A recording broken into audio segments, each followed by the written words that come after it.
Hey guys, welcome to another video on Rocket Garage Service YouTube channel. In this video, we're going to be going over how to replace your door hinges in your F-body. I believe this is good for all 4th gens. We did run into some issues with some door cracking that you'll see later on in the video. And also I show you how to take the spring out of the lower hinge and see how bad the bushings were wore out. I did have to do like a unexpected ending because my phone died towards the end of the video. But anyways, I hope y'all enjoy it and see y'all on the next one. Appreciate it. Well, good morning. So today we got a lot going on, as you can see. We're doing the rear main seal in the Honda, which has turned into several things. We're doing a new air filter. We're doing rear brakes, lower ball joints because we damaged the other ones. Got to do an oil filter, oil change, turned in rear main seal, turned into oil pan gasket. We're gonna go in and change the outputs of the CV axles on the transmission, spring kit for the rear brakes. We're still waiting on one more package, new drain plug, all types of goodies. But anyway, I'll continue that video. But this video is for door hinges. I'm going to show you some of the things I did. And then we're going to try to put them on and see if it fixes it. So, this is what we got. So, I can't remember which one's lower upper. But what I wound up doing is Dorman makes a door bushing kit, and it's pretty much just this. It's a pin, it's splined up on the top here, and then there's a brass bushing right here on both sides. You can see you got a locking nut, and pretty much you're just taking the old worn out bushing, and you have to grind the head off, knock them out, and you just press the new ones in. It takes a 15 millimeter to take these off. These are actually spare ones I have. I'll show you my door here in a second. So here's the other one. It kind of got a little more complex. This pin on mine was locked up. So it was like $30 for a new pin. So now this moves all good. This pin had to be pressed in here and had to be pressed in here. Really, you can get away with just replacing that top pin, but it is pressed in, and it's just easier to replace the whole thing, but could have saved some monies. With this one, same thing. It has this lock nut. Oh, this pin did not come with the new bushing, and mine cracked while taking it out. So we just crushed some, I cut some tubing, a little E-clip, and just keeps it from backing out because it is pressed in. But over time, this could walk out, so we didn't want to run into that. And here you can see we had a little interference issue, and we had to file down this bolt because it rubs on the spring. It's still probably going to rub slightly. I kind of moved it when it was in the vise. It didn't seem to make that big of a deal or with noise or anything, so we're going to let it roll. But other than that, we have pretty much a reconditioned upper and lower hinge that'll hopefully fix our door sag. And I think I'm in it for 50 bucks, and that'd be awesome. So if this actually works, because this door's been sagging ever since I've got it. So let's go to the actual car and look at how bad the door sag is. So here's the car. It is really humid and weird weather right now. You can already see here that there's a little bit of a sag. I mean, it don't take much, so probably about a 1/4 inch drop. That has also caused issues with, I believe, lining on this gasket because it is kind of drooping. And then I think that's caused some other alignment issues. You can see it's been wearing here. This car was hit on this side somewhere. This door's been replaced, and that fender's been replaced, and my alignment, like my hood, it's not right. I just quit chasing it. So let's see if you can't tell when I open it. The car is locked. Let me go get the key. All right, so we got our key. So let's see. I don't think it's really going to drop because if it's already drooping. You know, you can really see it bad here.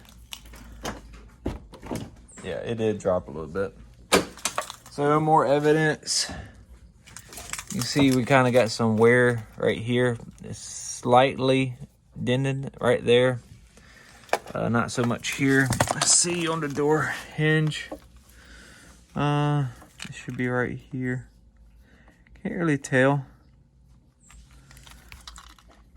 But anyways, definitely drooping. So we're gonna go ahead and oh, let me show y'all a tool. The door didn't sound too bad when it closed. Usually it's like a thud. Let's go back over here. So you don't have to have this tool, but I will tell you it is danger without it.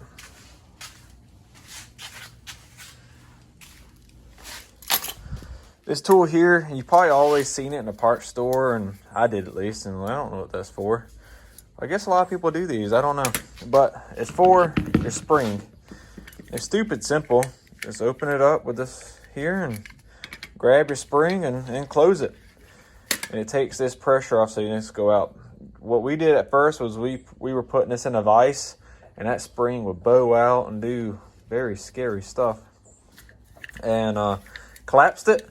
And then we would take it out with a screwdriver and it would just work. But this made me feel a lot better, especially working around other people, because there's people walking by when I was doing it. It's like, So anyways, so definitely buy the tool. It's like 15 bucks. And then to be truthful, how easy these hinges are, I got so many other cars that I've had, like definitely from the 80s. Like there's a Cutlass that's a friend of mine. We might do the hinges on it.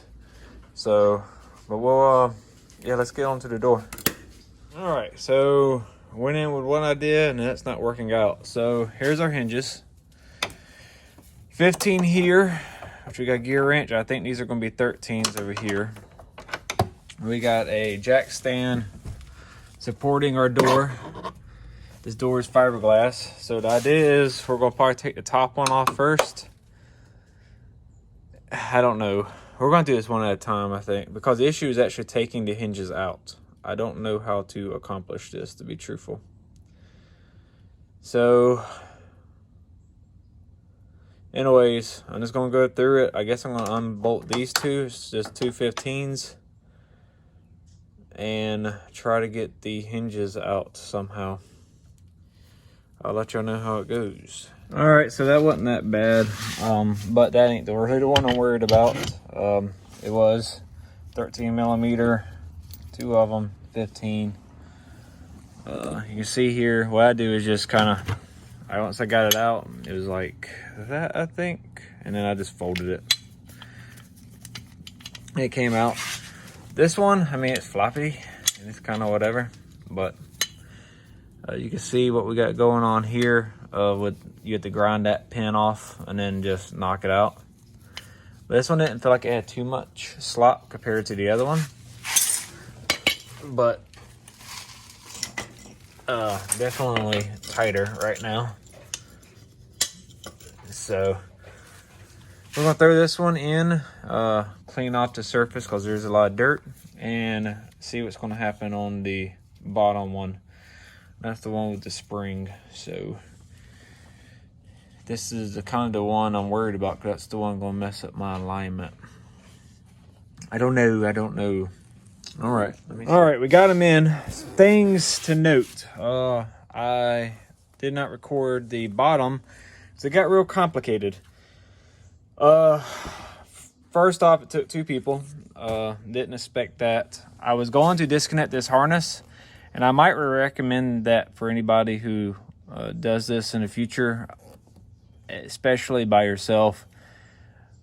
I started taking the panel off. I took this panel and I started taking this one, and I had my brother, he came out here and helped me, and I was able to just stretch the door out as far as I could and maneuver it on the jack, scoot it out, and I was able to get a socket and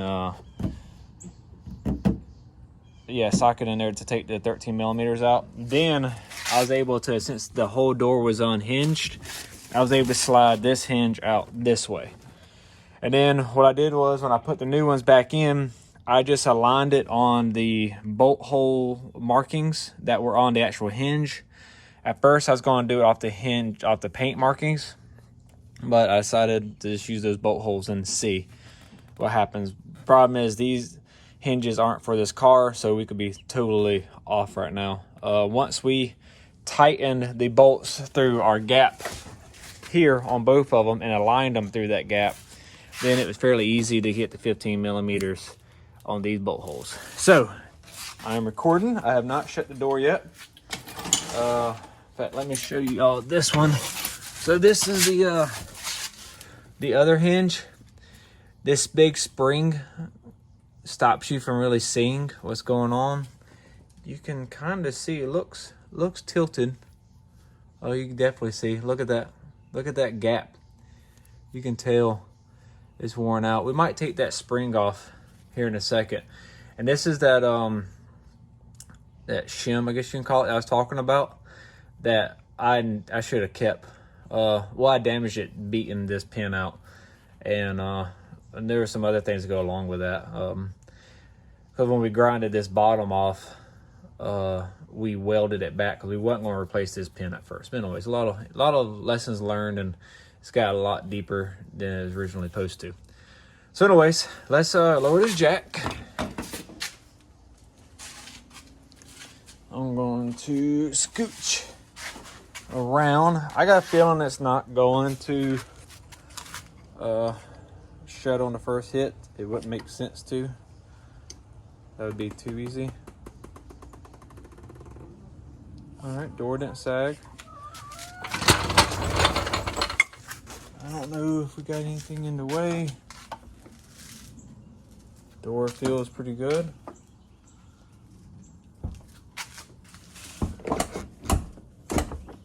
It's not bad. Definitely could use some adjustment. That did change. So we need to pull it out for sure. Or suck this in. Didn't think about that. That might be part of my gap issue. No biggie.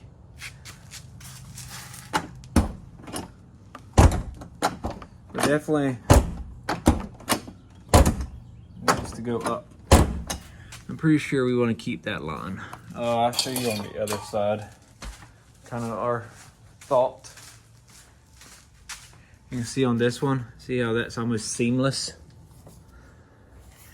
So that's kind of how I know this one needs to go up a hair. And that, it probably just makes sense too. Yeah. All right, let's play around with that. That's good though. That's good. Excited. Let's see. Just trying to think, is there anything else I can adjust? I think I'm okay with the end. I just need to rotate up.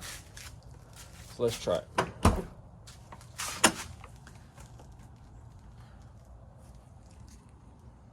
All right, so I decided to show you all this tool first. So we're just gonna loosen. I'm gonna try to do the best I can one-handed.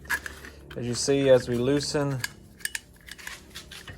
this, we're sticking in there. I did learn you want to grab as far out as you can here. So about like that. And get as much as you can. It's much meat. That's pretty good. It's a 13 mil. You just tighten. It's like a square head on this side. So use our handy dandy gear wrench. And the reason I want to do this is not really to show you all the tool, although it is pretty freaking awesome. Is I want to see how bad this hinge wore out.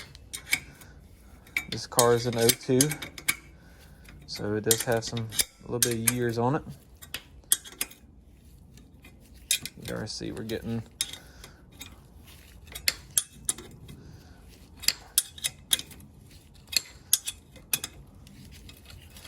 And when I didn't have this tool all the way in like I should have, oh, see, that was it.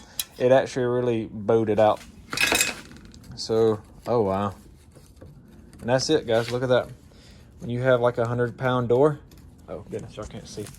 When you have this 100-pound door, that bushing is shot.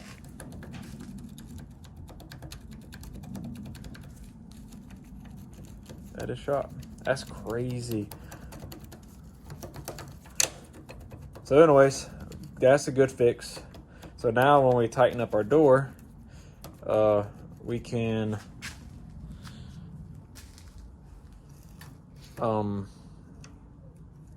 we don't have that. We're not compensating for that slop. If that makes sense. So that's cool. So let's go lift the door ahead. So my thought process is I'm gonna measure from the ground. This jack ain't even doing anything yet, but I'm gonna measure from the ground to the bottom of this door. I'm shooting for a 1/4 inch. So that way, when I do jack it up, I'm not just getting the weight relieved off of it, kind of like the static, instead of the jack's assistant. So I'm gonna measure it, and then we're gonna add a 1/4 inch. Well, that got complicated quick. So we got a couple of reasons for doing this. This side has never been aligned very good. I never took this fender off, so I kind of just wanted to see what we had going on here. So that was part of it. So I ain't saying you have to do it, but I just wanted to see. And God, it makes this so much easier to see. You can see my alignment holes here were off, which I could tell. I think that was affecting me back there too. So now I can see everything. My goal now is to probably put the door on how it would be with a jack back there, and then go ahead and mount it. But it is easier this way. Probably didn't have to do it, but it will make my life a little easier and maybe actually get me a semi good alignment going on. So there's a little update. I'm gonna loosen everything up and see what happens. Well, this got complicated really quick. You see right here, this is that's the whole door flexing. It's cracked pretty much starting around here, working itself down. Apparently this is like a little metal area, and it cracked right there on the edge. So a little Googling. A lot of people say get a new door. I don't really see the point of getting a new door when a new door is probably gonna do the same thing eventually. I mean, this is just a horrible design. So to me, the fix is probably gonna be, I don't know how far I'm gonna go. It would be fiberglass this back in, you know, make it adhere back to itself, and then make a metal doubler to put it on here, and actually go like up here. So now it would have all this surface area to go against, including this metal area, and probably like butt it up to right here and try to do that, and probably like do some either a riv nut, like a bolt here, here, here, and here, and just give it some force to bite against instead of right here on this metal edge. Very disappointing. I knew something went right because we kept getting the sag, and I was shimming it up, doing everything I thought right, and in the end it looks like this is going to be the flex that we got now. So I got me some scissors and a piece of cardboard, and we're going to make a template and we'll start on that. All right, I couldn't leave it alone. We went to Home Depot. I think it was like $10 or something for a sheet of sheet metal. It is metal. It is 16 gauge, so fairly thick. I took our cardboard template, cut it out, scuffed it. I got some stuff from back in the day with aviation where I was able to use a hole finder to scribe everything out. Just test fitted it. It fits great. It's a little bit on the tight side. We're just gonna let that ride. I got some JB weld. We already stop drilled it. Now I'm gonna take JB weld. All right, so I never got to finish the video of the door because the phone died in the middle of me making a template. So what we did was, on that crack that was here, we did do the JB weld on it. You know, we're envisioned this fender off, but the JB weld was done here, and the template was painted black, and we bolted it all together. We didn't do anything with any rib nuts. We didn't do anything. We just put the doubler on, and just bolted it down with all that surface area. Let me show you the door, and then we'll close out this video. So, the door. Let me show you. So what I did was, for alignment, I started getting a flashlight and just shining it so it was lined up perfectly. Let me try to. You can see I kind of got it on the high side. That's one of the advantages of adding that doubler. It helped with my alignment actually a little bit. But you can see it's actually fairly smooth. Here's not too bad. Pretty happy. This car is almost 250,000 miles ago, so it ain't no diamond. I got kids and all types of stuff, and I drive my car, so I don't plan on getting it painted in probably the next decade at least, till the kids are out of the house and stuff. But anyways, we did get our alignments here pretty good, pretty happy. Might get some nail polish and cover this up. Line this up pretty good. I do want to play with the hood. I did the best I could with the fender. I think it's more hood hinges. I found out you can actually lift this hood up, so we're going to play around with that.